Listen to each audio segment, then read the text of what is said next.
ચાલો મિત્રો, હવે સરકાર શ્રી દ્વારા જે ગણિતની પરીક્ષા 25 માર્ક્સની છે ને, એકમ કસોટી, ચલો એ જોઈએ આપણે.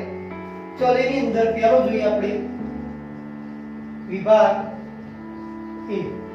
ચલો વિભાગ એ કેટલા ગુણનો છે? 1 ગુણનો છે. દરેકનો ગુણ કેટલો છે? 1 ગુણ. ટોટલ કેટલા રહેશે? 5 ગુણના પ્રશ્નો રહેશે એની અંદર. ચલો એની અંદર પહેલો કહે છે ભાઈ કિંમત શોધો. ચલો કિંમત શોધો શેની? તો 32 ની 2/5 ઘાત. કેટલી ઘાત છે? 32 ની 2/5 ઘાત છે. ચલો 32 ની 2/5. ચલો 32 મેં તમને શીખવાડેલું છે ભાઈ કે તમને આપણે વર્ગ પણ શીખવાડેલો છે, બરોબર? ચલો એના સિવાય આપણે એનો ઘન પણ શીખવાડેલો છે, દરેક વસ્તુ શીખવાડે. ચલો 32 એટલે આ કોનું પંચમૂળ નીકળી આવે? ચલો 32 એટલે કોનું પંચમૂળ? જો અહીંયા 2 ગુણ્યા 2 ગુણ્યા 2 ગુણ્યા 2 ગુણ્યા 2 કરીએ. ચલો 2 દુ 4, 4 દુ 8, 8 દુ 16, 16 દુ 32. તો 2 ની 5 ઘાત કેટલી થાય? 2 ની 5 ઘાત કેટલી થાય? 32 થાય ના થાય? તો અહીંયા આપણે લખી શકીએ કે 32 એટલે શું લખાય? 32 એટલે 2 ની 5 ઘાત અને એની પાછી 2/5 ઘાત છે, બરોબર? તો હવે અહીંયા જો ઘાતોમાં શું થાય? કોઈ પણ એક આંકડાની ઘાતો ઉપર ઘાત આપેલી એટલે એનો શું થાય? હંમેશા ગુણાકાર થાય. શું થાય? ગુણાકાર થાય. તો અહીંયા 5 ગુણ્યા 2 ભાગ્યા 5 એટલે 5 5. કારણ કે આ શું છે ભાઈ? છેદમાં છે, અંશની અંદર છે. તો 5 5 ઉડી જાય. તો 2 ની કેટલી ઘાત આવે? 2 ની 2 ઘાત. તો જવાબ કેટલો આવશે? 4. કેટલો જવાબ આવશે? 4 જવાબ આવશે. તે તમારો ઓપ્શન બી આપેલો છે. કેટલો આપેલો છે? ઓપ્શન બી આપેલો છે. ઓકે, ચલો તો આનો જવાબ કેટલો આવશે? 4. ચલો બીજો સાદું રૂપ આપો. ચલો અહીંયા ધ્યાન આપો, અહીંયા ધ્યાન આપો. સાદું રૂપ આપો. √3 + √2 મલ્ટીપ્લાય √3 - √2. ચલો આની અંદર કોઈ નિત્યસમ દેખાય છે તમને? ચલો આની અંદર કયો નિત્યસમ દેખાય છે? કે આપણે કહીએ છીએ કે x² - y² ના આપણે અવયવ પાડીએ તો શું અવયવ પડશે? x - y, x + y. તો ચલો આની અંદર સેમ એવું જ દેખાય છે, બરાબર? જે 3 એટલે શું કહેવાય? 3 એટલે √3/√3. આ બંનેનો ગુણાકાર થાય એટલે પાછળ તમને શું મળે? 3. એ જ રીતના 2 એટલે શું કહેવાય? √2/√2. કહેવાય કે કહેવાય? ઓકે, તો ચલો એની અંદર સેમ તો નિત્યસમ આપણો ઉપયોગ કરીએ. તો આ નિત્યસમ મુજબ કિંમત મૂકો. ચલો દેખાય છે આ કિંમત અને આ કિંમત અહીં આપણે મૂકી. ચલો તો આના મુજબ શું થશે ભાઈ? √3 × √3 એટલે શેનો વર્ગ થશે? 3 જ થશે. શું થશે? 3 થશે. વચ્ચે ચિહ્ન કઈ લેવાનું? માઈનસનું. આ શું થશે? 2. ઓકે, તો 3 - 2 એટલે જવાબ કેટલો આવશે? 1 જવાબ આવશે. કેટલો જવાબ આવશે? 1 જવાબ આવશે. ઓકે, આવું સીધું પરીક્ષાની અંદર પૂછાય તો આવી ગણતરીઓ કરવા જવાની નથી. કારણ કે કેટલા માર્ક્સનો છે? 1 માર્ક્સનો છે ને એમસીક્યુ છે. શું છે? એમસીક્યુ છે. એટલે સીધે આપણને ખ્યાલ આવી જવો જોઈએ.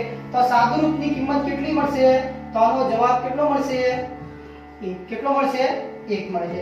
ચલો એના પછી px માં ચલો કોઈ px આપેલો છે, કોઈ બહુપદી આપેલી છે. ચલો px માં p2 = 0 હોય તો px નો એક અવયવ ખાલી જગ્યા થાય.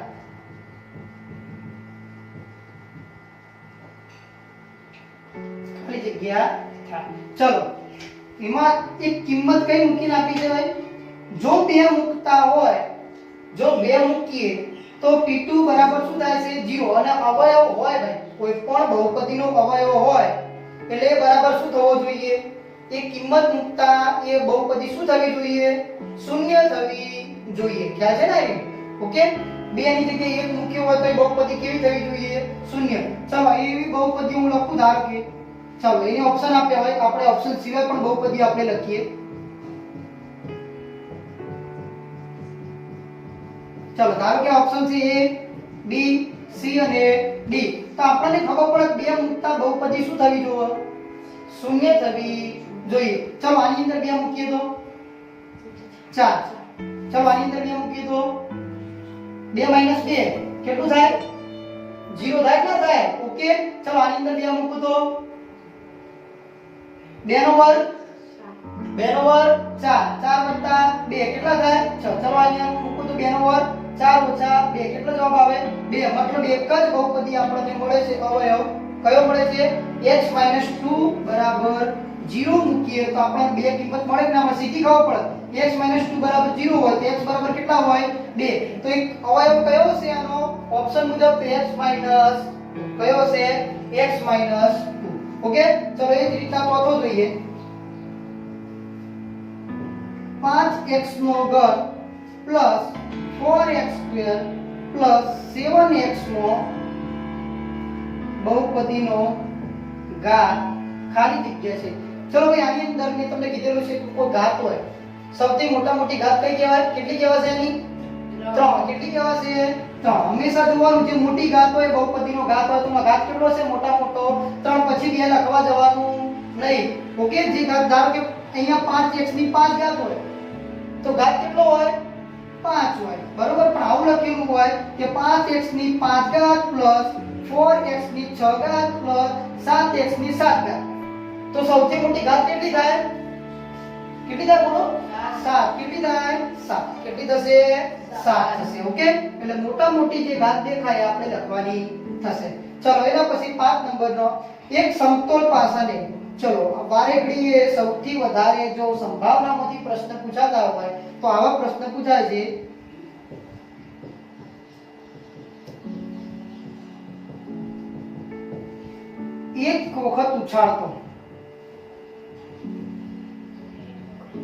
એક વખત ઉછાળતો પાસા પરનો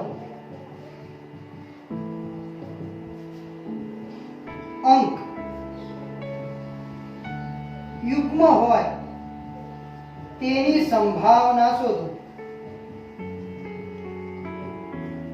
ડિસ્ટર્બ ના કરો ચલો એક સમતોલ પાસાને એક વખત ચલો પાસું કેટલી બાજુ છે પાસાની 6 ડાઇસ કહેવાય શું કહેવાય ડાઇસ તો મતલબ પાસાની 6 બાજુ છે બરોબર તો ચલો 6 બાજુ છે તો એના પર આપણે જે રમીએ છીએ જેમ કે તમે લૂડો રમો છો ઓકે તો લૂડો ની અંદર મેક્સિમમ અંક કેટલા હોય એની અંદર 6 હોય છે કયા તો આપણે જોઈએ છે 1 2 3 4 5 અને 6 ચલો આના ઉપરથી યુગ્મ સંખ્યાઓ કેટલી દેખાય છે આની અંદર 3 કઈ 2 4 અને 6 તો અયુગ્મ સંખ્યાઓ કેટલી દેખાય છે 1 3 અને 5 બરોબર એકી પૂછાય કે બેકી પૂછાય સેમ જ વસ્તુ છે યુગ્મ એટલે જોડકા સ્વરૂપે હોય અને અયુગ્મ એટલે જોડકા સ્વરૂપે હોય નહીં એને શું કહેવાય યુગ્મ એટલે મતલબ તમે જુઓ જોડકું એટલે 1 + 1 બરાબર 2 એ જ રીતના 2 + 2 બરાબર 4 એ જ રીતના 3 + 3 બરાબર 6 તો આ પોતાની સંખ્યા સાથે જોડકા સ્વરૂપે હોય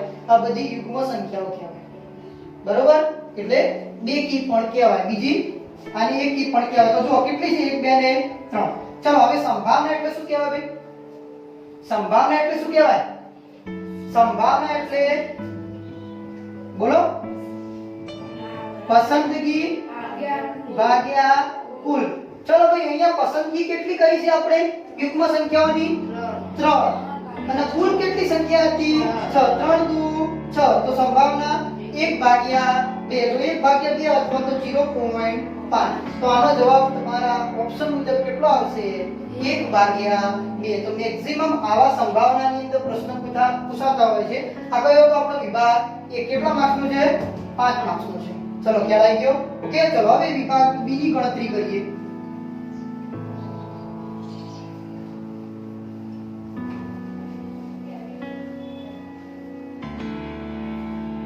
કયો વિભાગ હવે જોઈએ વિભાગ ડી ઓકે ચલો વિભાગ બી ની અંદર ટોટલ છે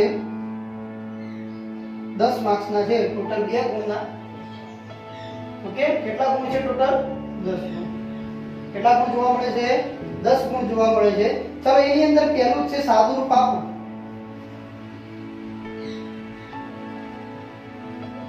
સાદુરૂપ આપો અને એની અંદર છે √5 + √2 નો વર્ગ ચલો ભાઈ કોઈ પણ સંખ્યા બે આપેલી હોય આ રીતના કૌંસની અંદર અને એનો વર્ગ આપેલો હોય તો ચલો x + y નો હોલ સ્ક્વેર નો અવયવ બોલો તો ચલો અવયવ મતલબ વિસ્તરણ બોલો ચલો હવે વિસ્તરણ શું થાય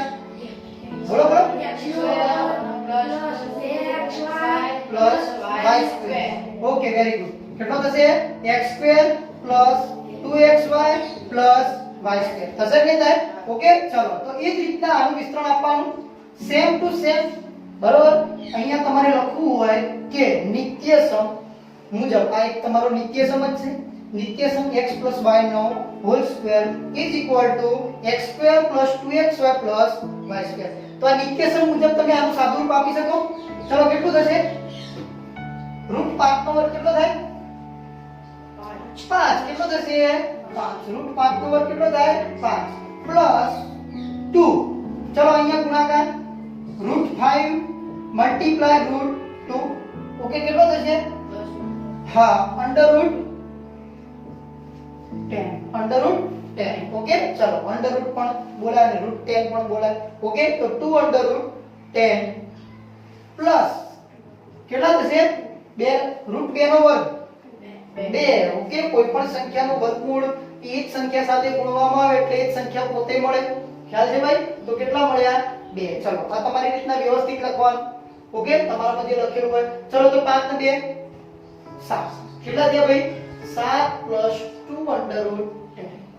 આ એનો શું આવી ગયો? જવાબ. શું આવી ગયો?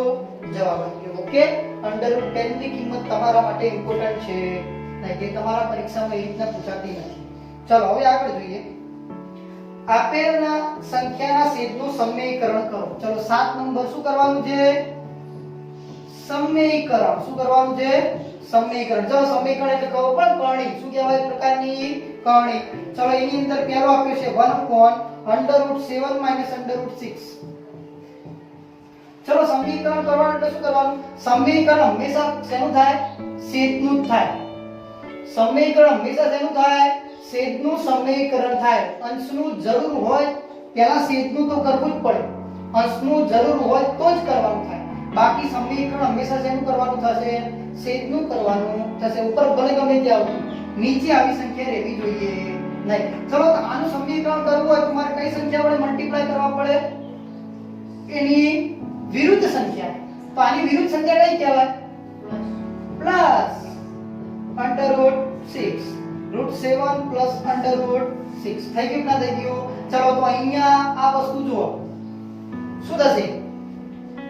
ચલો આનું સમીકરણ એક સાથે આ ગુણાકાર કરો તો કિંમત એના જ રહેવાની. કિંમત બદલાવાની છે?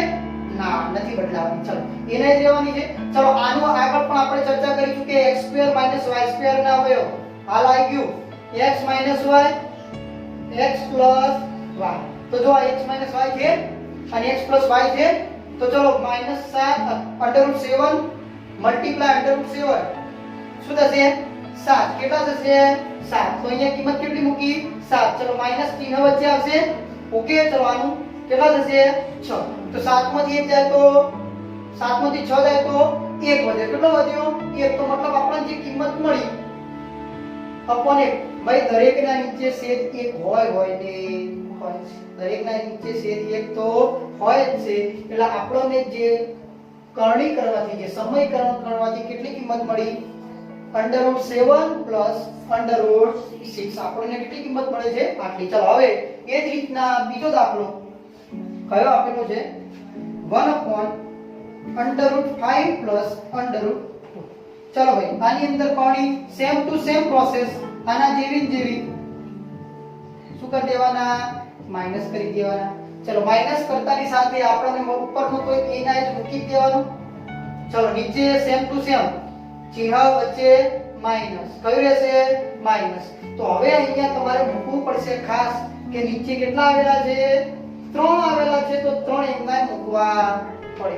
કદાચ આ રીતના ના લખવું હોય તો બીજી આ રીતના લખી શકો 1/3 કૌંસમાં √5 - √2. આ રીતના પણ લખી શકાય છે. ઓકે ચલો આ શું હતું ભાઈ? આપણું સમીકરણના એક્ઝામ્પલ હતા. ચલો હવે વ્યાખ્યા આપો.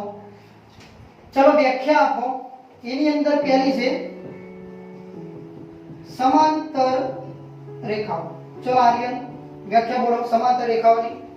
એક જ સમતલમાં આવેલી બે રેખાઓનું અંતર દરેક બિંદુથી સમાન થાય તેને સમાંતર રેખાઓ કહે છે. ઓકે એક જ સમતલમાં આવેલી બે એટલે બેથી વધારે કેટલી પણ રેખાઓ લઈ લઈએ પણ એ રેખાઓ વચ્ચેના દરેક બિંદુ વચ્ચેનું અંતર કેવું હોવું જોઈએ? સમાન હોવું જોઈએ. નહીતર શું થાય ભાઈ? આટલા બિંદુ વચ્ચેનું અંતર સમાન હોય, આ રેખા થોડી થોડી થોડી આમ જાય તો આ રેખા અનંત અંતરે તો એકબીજાને શું કરશે ભાઈ? ક્રોસ કરશે, મતલબ છેદશે.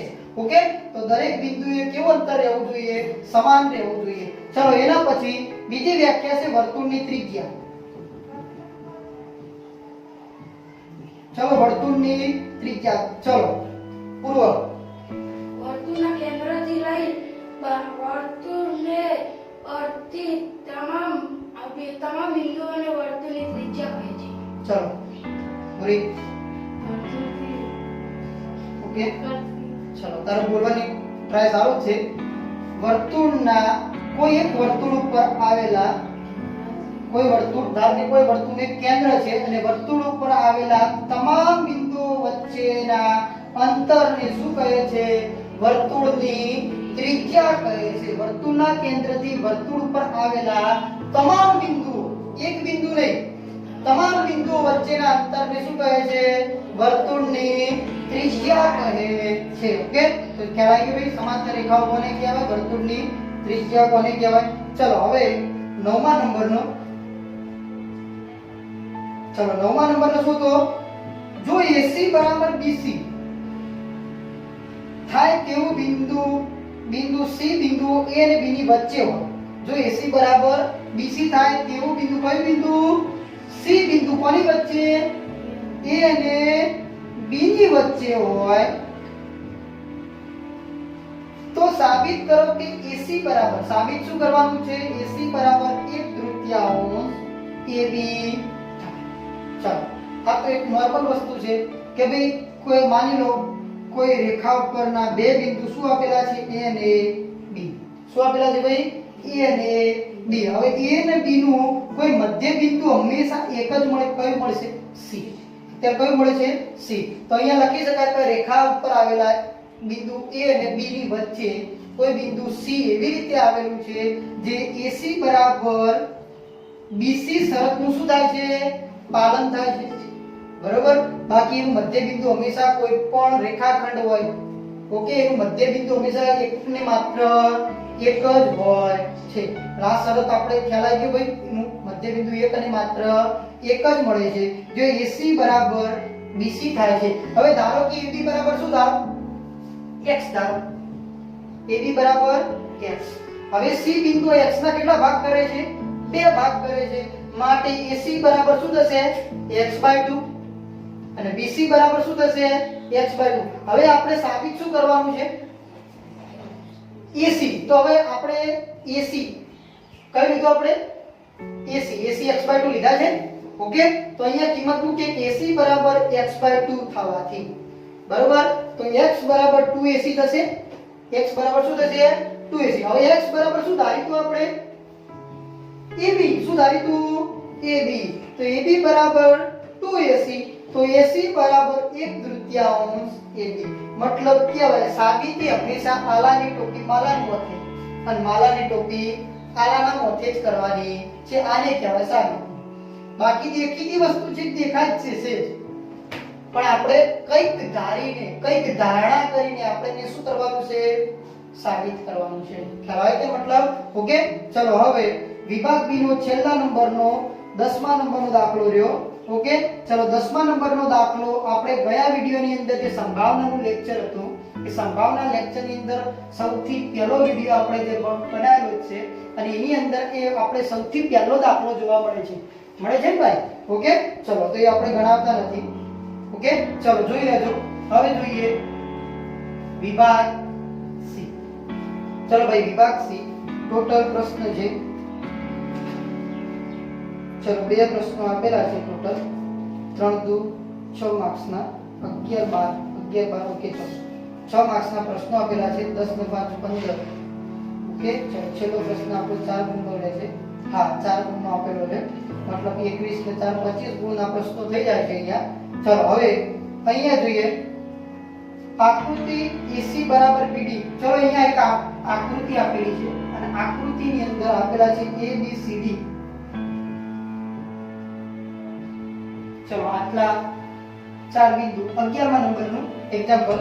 ચલો આકૃતિમાં શું આપેલું છે AC બરાબર BD શું આપેલું છે AC બરાબર BD તો સાબિત શું કરવાનું સાબિત કરો કે AB બરાબર CD ચલો અહીંયા સાબિત કરવાનું છે કે AC બરાબર BD ચલો AC એટલે મતલબ આખું થાય ઓકે ચલો તો અહીંયા આપણે લખી શકીએ કે શરત મુજબ AC બરાબર BD આપેલ હોવાથી હવે AC ની અંદર કયું બિંદુ જોવા મળે છે D બિંદુ જોવા મળે છે ઓકે તો આપણે કહી શકાય કે AC નો D બિંદુ એ AC ના કેટલા ભાગ કરે છે બે સરખા ભાગ નહીં AC ના ભાગ કેટલા કરે છે બે તો કયા કયા તો અહીંયા કે AC બરાબર AB BC ઓકે તે જ મુજબ બીજું કયું છે ભાઈ શરત મુજબ કે BD ઓકે BD તો BD નું એક બિંદુ C એ BD ના કેટલા ભાગ કરે છે બે તો મતલબ કહેવાય BC CD કહેવાય કે ના કહેવાય હવે શરત આપેલી છે ભાઈ કે AC બરાબર BD તો એની આ કિંમત એકબીજાને શું કરવાની સરખાવવાની તો AC બરાબર BD માં કિંમત મૂકતો શું મૂકી ભાઈ કિંમત કઈ મૂકી AB BC બરાબર BC CD ચલો બંનેમાં એક કોમન કઈ દેખાય છે BC કઈ દેખાય છે BC ઓકે તો આ બાજુ BC આવે તો માઈનસ થઈને જતા રહેજો પેલા BC કે બાદ તો અહીંયા વધ્યું શું AB બરાબર CD ઓકે ચલો આ કિંમત મળી ગઈ જે સાબિત કરવાનું તે થઈ ગયું અંદર લખાણ લખવું એ આ મુજબ આપણે લખી શકીએ જે હું બોલું છું આ શરત આદિ એ તમે લખી શકો છો ઓકે ચલો હવે જોઈએ 12મા નંબરનું સંભાવના ચલો ભાઈ 12 નંબર સંભાવનાનો દાખલો છે કે બિયારણની 5 થેલી પૈકી દરેકમાંથી કેટલી થેલી 5 થેલી પૈકી દરેકમાંથી 50 બીજ કેટલા બીજ 50 બીજ પસંદ કરવામાં આવે અને તેને અંકુરણમાં ઉચિત પરિસ્થિતિમાં મૂકવામાં આવે 20 દિવસ પછી દરેકમાંથી અંકુરિત થયેલા બીજની ગણતરી કરવામાં આવી અને તે નીચે પ્રમાણે છે ચલો અહીંયા નીચે પ્રમાણે થેલી અંકુરિત બીજની સંખ્યા ચલો થેલી કેટલી હતી ભાઈ 5 તો 5 થેલી લખી દેવાની 5 થેલી હશે ઓકે ચલો પહેલી થેલીમાંથી અંકુરિત બીજ કેટલા થયા 40 બીજીમાંથી 48 પછી 42 પછી 39 અને પાંચમી થેલીમાંથી 41 નંબરના ટોટલ કેટલા બીજ અંકુરિત થયા તો 41 બીજ અંકુરિત થયા ઓકે ચલો આની અંદરથી સંભાવના શોધવાની કહે છે ચલો 3 માર્ક્સ નું છે એટલે 3 સંભાવના આપી છે થેલીમાંના 40 થી વધુ બીજ પહેલી સંભાવના આપેલી છે થેલીમાંના 40 થી વધુ બીજ ચલો ભાઈ 40 થી વધુ કેટલા છે 1 2 અને 3 તો ટોટલ થેલી કેટલી છે 3 સોરી 5 કેટલી છે 5 તો આપણે સંભાવનાનું સૂત્ર તો આખો વેચીને આપણે કીધેલું જ છે કે પસંદગી ભાગ્યા કુલ તો અહીંયા કુલ કેટલા 5 અને પસંદગી કેટલાની કરી તો બીજા નંબરની થેલી ત્રીજા નંબરની થેલી એટલે પાંચમા નંબરની તો 3 ભાગ્યા 5 આની સંભાવના કેટલી થશે 3 ભાગ્યા 5 ચલો થેલીમાંના 49 બીજ ચલો ભાઈ પૂરો થેલીમાંના 49 બીજની સંભાવના કેટલી થશે શૂન્ય કદાચ આ સંભાવના ચલો થેલીમાંના 49 બીજ અંકુરિત બીજની સંખ્યા ચલો 49 કોઈની અંદર દેખાય છે ના હવે 49 નથી તો આંખો મેચીને એની સંભાવના કેટલી થાય શૂન્ય કારણ કે અનિશ્ચિત કહેવાય ઘટના કેવી કહેવાય અનિશ્ચિત ઓકે એટલે મતલબ એની સંભાવના શૂન્ય ચલો થેલીમાંના 35 થી વધુ બીજ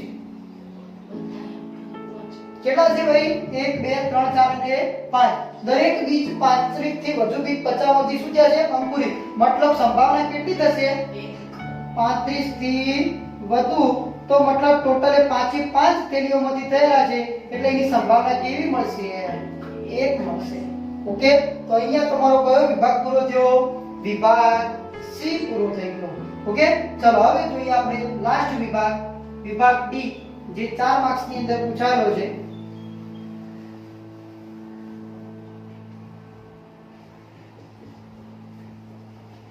ચલો અહીંયા વિભાગ ડી ની અંદર પ્રશ્ન નંબર 13 બે માર્ક્સના બે પ્રશ્ન પૂછાયેલા છે. ચલો 27x ઘન y ઘન z ઘન -9xyz. ચલો ભાઈ નિત્યસમ આવડે છે ભાઈ? કઈ નિત્યસમ x y z નો ઘન બરાબર શું થતું હતું? x નો ઘન y નો ઘન z નો ઘન -3xy થતું હતું ને? ઓકે, તો આ નિત્યસમ બેઠે બેઠો તમને અહીંયા દેખાય છે? દેખાય છે કે નહીં દેખાતો? ચલો 27 છે શેનું ઘનમૂળ કહેવાય? 3 નું. શાનું કહેવાય? 3 નું. તો મતલબ એક સાથે એક વધારાનું નખરું કરવાનું. કયું કરવાનું? એનો સહગુણક કેટલો છે? 3. આનો 1 છે, આનો 1 છે. હવે ચલો અહીંયા આગળના જે આપણે નિત્યસમ હતો કે x ઘન y ઘન z ઘન -3xyz. ચલો આના મુજબ તો કિંમતો આપણને આપેલી જ છે, પણ ફક્ત અહીંયા 27 આપેલા છે અને અહીંયા બીજા 3 છે. તો આની બીજા કેટલા સાથે હું ગુણું? કેટલા સાથે ગુણું? 3 સાથે. 3 તરી 9.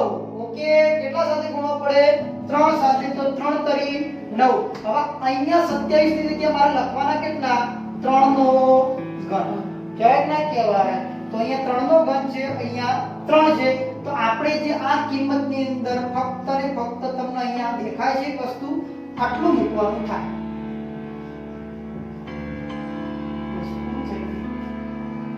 ખબર પડે છે ભાઈ?